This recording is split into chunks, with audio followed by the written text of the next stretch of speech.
जय माता दी। राधे राधे।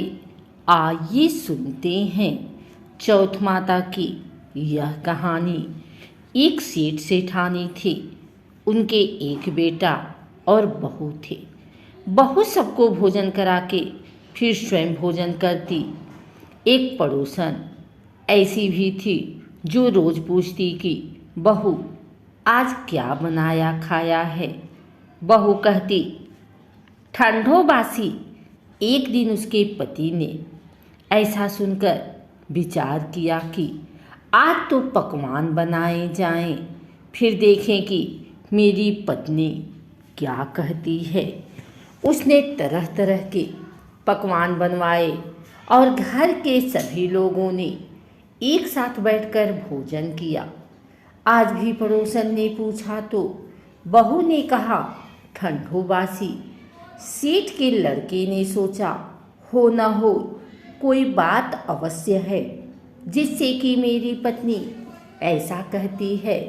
उसने पत्नी से पूछा तुम रोज ठंडो बासी खाया ऐसा क्यों कहती हो, जबकि अपन सबने एक साथ बैठकर कई तरह के पकवान खाए।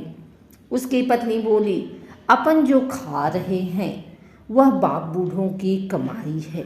जिस दिन आप कमा कर लाओगे उस दिन मैं समझूंगी कि ताज़ा भोजन कर रहे हैं। अब एक दिन लड़की ने माँ से कहा मैं एक बड़े शहर में कमाई करने जा रहा हूँ। माँ बोली बेटा अपने पास इतना धन है कि खाया नहीं छूटेगा। माँ के मना करने पर भी बेटे ने स्वयं कमाने का दृढ़ निश्चय कर लिया और जाते समय पत्नी से कहा मैं जब तक कमाकर बहुत सा धन लेकर ना आऊं तुम चूल्हे की आग मत बुझने देना। एक दिन चूल्हे की आग बुझ गई तो वह मन ही मन घबराने लगी, कहीं मेरे पति पर संकट तो नहीं आन पड़ा। जल्दी से पड़ोस में से आग लाकर चूल्हे में रख दूं। ऐसा विचार करके पड़ोस में गई। वहाँ पड़ोसन चौथ माता का व्रत पूजन कर रही थी। पड़ोसन ने कहा थोड़ी देर में आकर ले जाना। बहू ने पड़ोसन से पूछा आप यह व्रत क्यों करती हैं, इससे क्या मिलता है।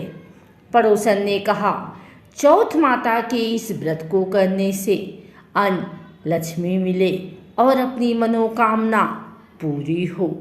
अब बहू भी चौथ माता का व्रत करने लगी। दीवार पर चौथ माता बनाई। उस दिन घी गुड़ का चूरमा बनाकर रात्रि को चंद्रमा को अर्घ देकर भोजन करती।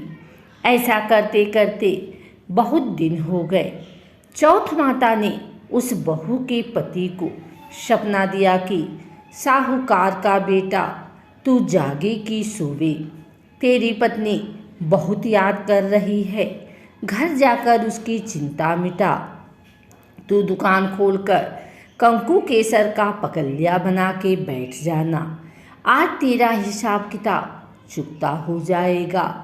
अब तो चौथ माता ने जैसा कहा था वैसा ही हुआ। उसने घर जाने की तैयारी की और गाड़ी भर के धन दौलत लेकर चल दिया।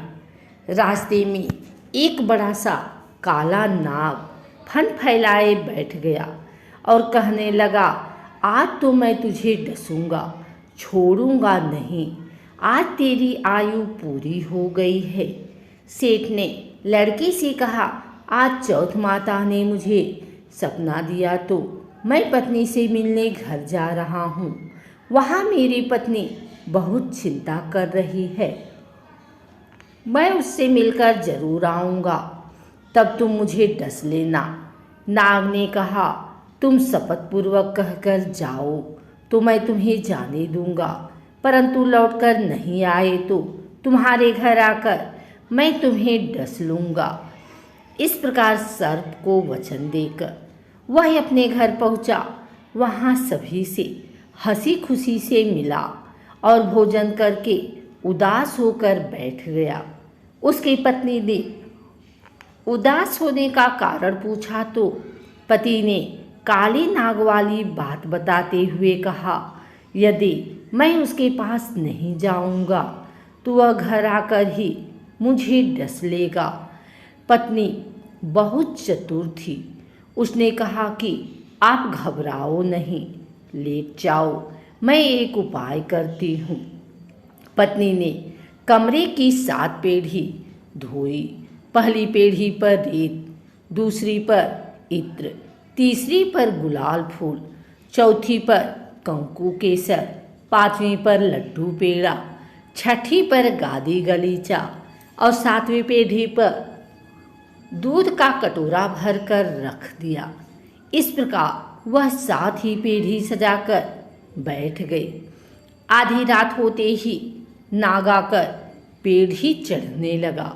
पहली पीढ़ी पर रेत में लौट गया और कहने लगा कि सेठ की बहू ने आराम तो बहुत दिया, पर वचनों से बधकर आया हूँ सो डसूंगा अवश्य ही। इसी प्रकार 7 पीढ़ियों पर नाग आराम करता हुआ और कहता हुआ कि डसूंगा जरूर। कमरे में जाने ही वाला था कि चौथ माता ने विचार किया कि मैं इसे नहीं बचाऊंगी तो संसार में धर्म कर्म और व्रत पूजन को कौन मानेगा। अब तो गणेश जी, चंद्रमा जी और चौथ माता ने उसे बचाने का विचार किया। चंद्रमा जी ने उजाला किया, चौथ माता ढाल बनी और गणेश जी ने तलवार लेकर नाग को मार दिया और ढाल से ढक दिया। अब बहू भी थकी हारी सो गई।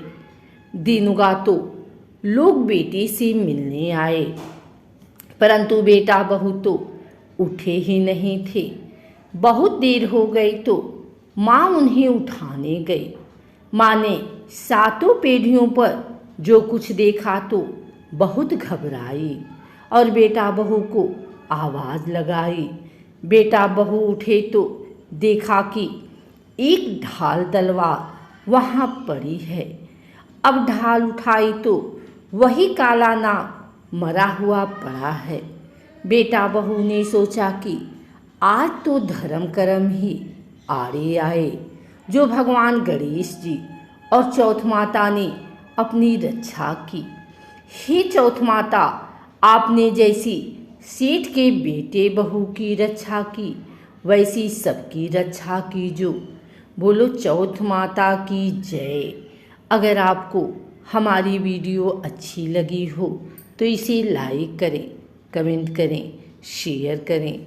हमारे चैनल को सब्सक्राइब करके बेल नोटिफिकेशन ऑल पर सेट कर लें, ताकि आगे आने वाली वीडियो सबसे पहले आप तक पहुंच सके। धन्यवाद।